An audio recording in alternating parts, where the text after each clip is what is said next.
Today we're talking about what happens when a true INFJ gets ghosted often enough. I was talking to a friend a couple of days ago and she told me she got ghosted for the first time. And I was like, what? For the first time? Like, I couldn't believe it because I've been ghosted more often in my life than I can count. And it all started way back when I was probably 12. And then I started thinking and realized this is something that so many INFJs that I've worked with have told me as well. And it's been a recurring theme. And in my opinion, getting ghosted so often like we do brings so many advantages that, nobody talks about. And we should definitely use them since this is happening to us. So today we're going to talk about, first off, why INFJs get ghosted so often. Probably they're the one type that gets ghosted the most, and what we're going to do with that information. Before we get started, if you haven't done this so far, then download the poster on the 5 pillars to an INFJ Epic Life. And if you want to take it to the next level, then get the INFJ Epic Life audio guide. All the information you find in the links in the description. Getting ghosted is all about people not wanting to take responsibility, of people wanting to avoid pain, wanting to avoid confrontation, wanting to avoid an uncomfortable truth. And isn't that something that we INFJs evoke in others by default? I mean, think about it. Either we completely hollow ourselves out, so we are a blank slate where nobody can get offended in any kind of way, or we're completely being ourselves, and just by that, we're becoming a mirror to other people, and they see that certain things are not the way they're supposed to be, that they're maybe hiding something from themselves, that they're pretending to be somebody in order to, avoid uncomfortable feelings. So it is something that we INFJs encounter very often. Most of the time, it actually happens because we start off as somebody who wants to make other people comfortable, and we become this, clean slate, or how I always say, we hollow ourselves out. We become something that can attach itself to another person's universe, right? We become supporting roles in other people's movies. And it is a skill. This is not something that is a bad thing, but it can become a bad thing if we're not doing it on a conscious level, right? It's a skill. It's definitely something we can do because we're empaths. And in certain situations, this is very helpful because it makes other people understood. It makes other people feel seen. But most of the time, as I said, we're not doing it in a conscious way. So we meet people, we, dim our light, we make ourselves small. They feel like they can trust us, so to say, meaning they feel like they can get away with the lie they have been telling everybody else. For example, that they're stronger than they actually believe they are, that they don't have certain weaknesses.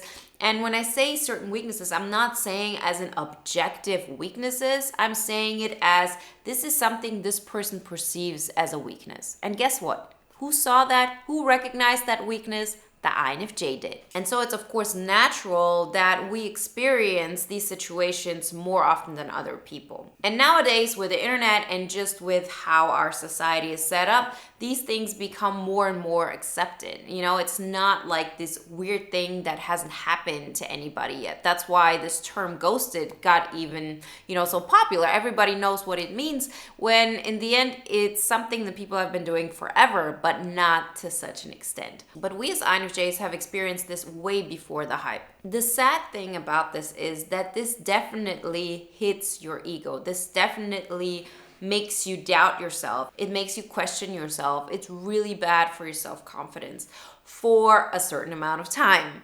Because today we're talking about what happens if this ghosting has been going on for so long that you actually do something about it, right? Because in my opinion, there are 3 stages. You have that one stage where you get ghosted, a couple of times and it hurts. It feels like there's something wrong with you. It feels like you're too much.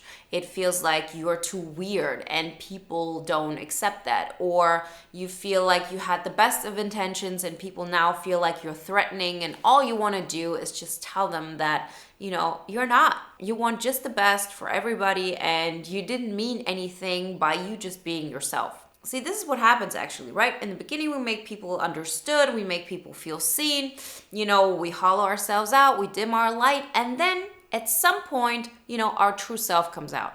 Maybe it's a joke we crack, or maybe it's just one instance where we're not paying attention and we show our true strength. Or we say one thing that makes the other person recognize that, as I said, we know their weakness. And that's when people flip. that's when they say, okay, I'm moving out. I'm not talking to you anymore. I'm avoiding the situation altogether because it's just too demanding for them, right? It's too hard. It hits them where they hurts because we are very deep individuals and we want to go deep with people just because that's the way we are. And what happens if we expect this from another person and they're not able to give that to us? They shy away. Because going that deep would mean confronting your weaknesses. This is something that happens on a subconscious level, right? It's not like that person says, oh, I'm going to ghost today. Or that they're going to say to themselves, that person is going to see my weakness. Therefore, I'm backing off. No, that's not what happens. They find a reason, which might be completely out of the blue sky, of what is wrong with you. Oh, you said this one thing. How could you? And so on. When, this little thing that you said is no big deal. But they experience it this way because it's connected to all of that pain that they would feel if they would connect with you on such a deep level. But that was just a side note. So back to the main point. We have 3 levels. The first level is you get ghosted a couple of times. This is probably a situation which sucks the most. It really hurts you. You're not able to recognize what has been going on and you take it personally. And then you have a level above that. The level above that is when you never get ghosted in your life. And normal people don't really get ghosted that often. As I said, like when my friend told me this was the first time she got ghosted, I was really perplexed. I really wasn't aware of that until I then, thought about my friends and what they have experienced. And, they barely, have been in situations like this. Or I don't know if they've ever been ghosted. Not to such an extent as I have or as other INFJs have. The friends that I'm talking about, in this case are not INFJs. So we have like those 2 levels, right? The first level is like the worst situation, you get ghosted a couple of times. The second level is you never get ghosted, but therefore you can't really get to the third level, which is that you've been ghosted so often that you're able to make a transition out of it. Because once you're able to do that, you actually learn how it doesn't bother you at all. And you can never get to this level if you haven't been ghosted before. Because this ghosting in itself also causes you, no matter who you are, if you're an INFJ or not, to, dig deeper and to question, is something wrong with me? How am I going to make this better? Does it actually have to do something with me or not? And this is the main thing I want to talk to you today, because most of us are actually at that third level or about to be at that third level. Very few INFJs have been in this middle part where they've never experienced anything like this. But we want to get from level 1 to level 3. So how do we do that? Well, it's not enough to tell yourself, oh, it has nothing to do with me, if you still internally believe otherwise. That's just not how it works. You can tell yourself this as often as possible. This isn't going to cut it. But what is then? Well, believe it or not, once you get to a place where you're really fine with yourself, where you don't take it personally, you start hanging out with other people. Because it is most of the time that you're too deep, that you're too big of an energy, right? That you're too much, that you're too intense, that you evoke something in other people. But what does that actually mean? Well, it means that you're keeping yourself small in order to fit in. And this is completely normal and this is completely natural. So I don't want anybody judging anybody because of this. I'm not here to shame anybody because of it, because guess what? I've been in this situation. And the only reason why I'm not there anymore is just because I've gone through this over and over and over and over again. And as I said, the earliest memory I have of this was probably in kindergarten. The real intense experience I've had of this was when I was 12. And I can just think of situations from the top of my head, probably when I was 15, or when I was 20, when I was 26 was probably the biggest one. So this continued until I really had to make that change. And that was actually around that time when I started the channel. It was actually all combined because I then recognized, okay, I gotta change something. And that is what I had to change. And that is what I had to realize, that if I believe that I'm too much, if I believe I'm too intense, if I believe I'm too intimidating or, too harsh or whatever it may be, then I'm going to surround myself with people who believe the exact same thing. See, there are limitless ways to live your life, and there are limitless ways to see the world and to have a certain understanding of how things work and how things aren't working and so on. So the moment I recognize, okay, If that is the case, if I'm too much in any kind of sense for those people, then it was on me to change that. And I'm not going to change that by just saying, oh, I'm just going to be myself and then I'm not going to be too much for other people. And no, that's not what actually happens. What actually happens is that the people that you thought you're going to be too much for still think that. And they're going to think that even more intensely. Like, that's not even the question. You are trying to keep yourself small in order for other people not to abandon you. And with other people, let's use for this example just the 5 people that you're thinking about right now that are surrounding you. We surround ourselves with people who have a matching worldview to ours. I'm not saying the same worldview, I'm saying it's matching. And when you get to a place where you say, I'm actually going all out, I'm becoming harsher, I'm becoming more intense, I'm becoming more intimidating, I'm becoming more ambitious, I'm becoming deeper, like all of the things that you can think of, those people that you were thinking of, like in the beginning, again, they're going to run away.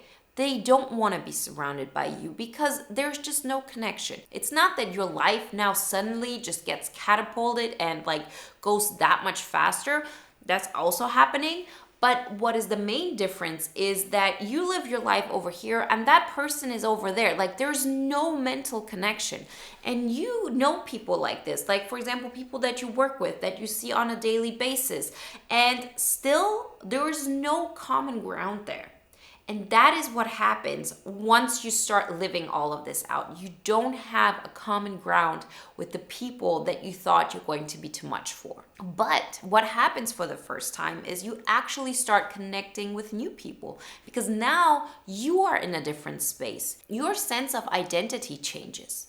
And when you do that, you either start taking on leadership roles, you start surrounding yourself with people who also believe that life is all about being yourself, and to such an extent where you don't make compromises, in order to sort of fit in. And it sounds so much easier than it actually is. Because I can tell you now, when somebody would have said something like this to me, as in, love yourself, be everything that you are, don't shy away, I would have thought that I'm already doing that. And I wouldn't have believed that I'm, keeping myself back and keeping myself small in order not to get abandoned by certain people. No, what I actually thought was, those are good people. Everything is correct with them. They're good. And I'm just wrong. There's something bad about me. There's something that is selfish, something that is unlovable, something that is just unacceptable. And so I had to do real transformational work, as in I first had to accept myself that I am too big. Because from this perspective, from like your default state, you are too big. As an energy wise, you are too intense, you're too much in any kind of sense, right? So I first had to accept myself as being too much. I had to lose the game that I was playing in order to be able to level up. Because on this ground, like where you've been, you cannot win that game. Because what you're trying to achieve here is to fix something that was broken when you were a child, which was, I'm not good enough, or I am too big, I'm too much, that kind of energy. And subconsciously, we continuously go through similar situations in order to prove to ourselves that no, we're not too much. And how do we do that? We actually surround ourselves with people who sort of think we're too much, and we hope that they would give us the feedback of no, you're good enough, you're not too much. But we're going to relive this over and over again until we learn the lesson. That's why I'm saying we've experienced being ghosted so often that this can be of great benefit to us. Because if you haven't experienced this, or only a couple of times, you're not going to get to that level. So it's about like accepting yourself from the perspective of, yeah, if I'm too much, I'm too much. I have to accept that this is who I am. And I'd rather be disliked for who I am than to be liked for somebody that I'm not.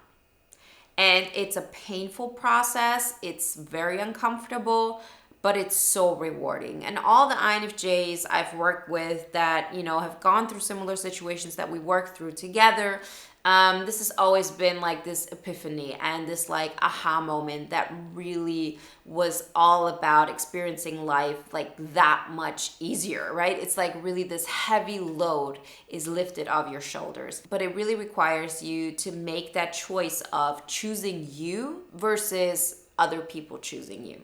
Right now, the people that you think of that might abandon you, they probably will. So confront yourself with it and feel it to heal it. And from that moment on, you can then say, now that I've accepted that this is who I am, I'm going to start taking steps that make me like myself. If you're too much, then, get into a bigger arena. Expand your life. Start living that INFJ epic life. I believe every single INFJ has the power to get there. If you want some more help, as I always said, get the poster. This will give you some guidelines where to start. And if you want to take it to the next level, then get the INFJ Epic Life audio guide. All the information you find in the links in the description. And if you want to watch another video now that is in alignment with today's topic, then watch the video, Why a True INFJ is So Intimidating to Others.